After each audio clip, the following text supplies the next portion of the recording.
आम देश रे आज 1 लिटर पानी दाम 20 टंका। कहार किसी प्रोब्लेम ना। 50 ग्राम आलू रे तैयारी होइथिबा आलू चिप्स रो पैकेट 20 टंका। कहार किसी प्रोब्लेम ना। 1 किलो टमाटो रे बना होइथिबा सॉस रो बोतल मार्केट रे आज 100 टंका रे बिक्री होउछ। कहार किसी प्रोब्लेम ना।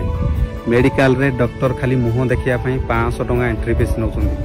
सेथिरे भी कहार किसी प्रोब्लेम ना। प्राइवेट स्कूल रे मन इच्छा लोक माने फीस देवा पई राजी। आम पुओ झील मान पढ़ाओ आम तुमको आहरी पैसा दबू। से भी कहार किसी असुविधा ना। गोटे बेपारी गोटे बिजनेसमैन ता निज प्रोडक्ट को सी ता निज हिसाब रे रेट लगे कि मार्केट रे बिकी पारे। से भी कहार किसी प्रोब्लेम ना।